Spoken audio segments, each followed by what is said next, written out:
휴가철이 되면서 여행을 떠나는 사람이 많습니다. 여행을 가면 집이 아닌 호텔이나 펜션 등 숙박시설에서 잠을 자고 오죠. 호텔은 언제 처음 생겼을까요? 호텔이 생기기 전에는 여관이나 가정집, 교회 등이 그 역할을 대신했습니다. 여관에서는 숙소와 음식, 말을 들 수 있는 마구간을 제공했습니다.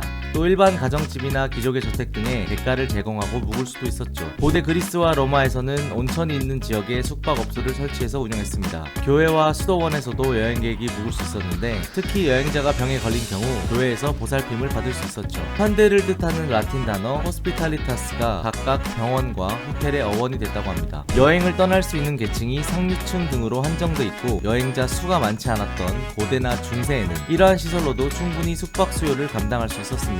하지만 18세기 산업혁명 이후 철도 등 교통이 발달하면서 여행객이 늘어났습니다. 기존 숙박시설로는 수요를 감당하기 어려워졌죠. 이때부터 호텔이 등장했습니다. 1794년 미국 뉴욕 브로드웨이에 70여 객실을 갖춘 시티호텔이 문을 열었습니다. 이후 19세기에 접어들면서 미국 여관들은 점점 호텔 형태로 모습을 바꿨습니다. 1829년 미국 보스턴에 문을 연 트리몬트 하우스는 최초의 현대식 호텔로 여겨집니다. 트리몬트 하우스에는 잠금 장치가 달린 개인 객실이 있었고 무료 비누 등 각종 편의용품을 제공했습니다. 또 짐을 옮겨주는 벨보이 등 기존 숙박시설에 없었던 서비스를 제공했습니다. 비슷한 시기 유럽에서도 고급 호텔이 만들어지기 시작했습니다. 1850년에서 60년대 프랑스 파리에 생긴 그랑 호텔은 최초의 호화 호텔로 여겨지죠. 이러한 호화 호텔은 대부분 상류층을 위한 시설이라 이용료가 비쌌습니다. 이를 뒤집은 방식으로 영업해 호화 호텔의 도전장을 내민 호텔이 1900년대 초 미국 뉴욕 버팔로에 생긴 호텔 스태틀러입니다. 300여 객실을 갖춘 이 호텔은 호화로운 서비스보다는 깨끗한 시설과 적당한 수준의 서비스를 제공해 일반 여행객도 이용할 수 있도록 했습니다. 숙박료가 개장 당시 기준 1.5달러로 매우 저렴해 많은 호텔 전문가는 스태틀러가 실패할 것이라 예측했습니다. 하지만 예상과는 달리 큰 성공을 거두며 호화 서비스에 집중하던 호텔 업계에 새로운 시장을 만들어냈습니다.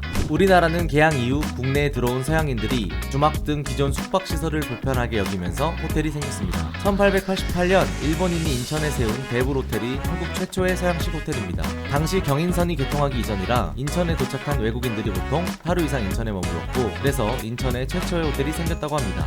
아이들의 상식과 지혜를 넓혀주세요. 조선일보 신문은 선생님, 어린이 조선일보.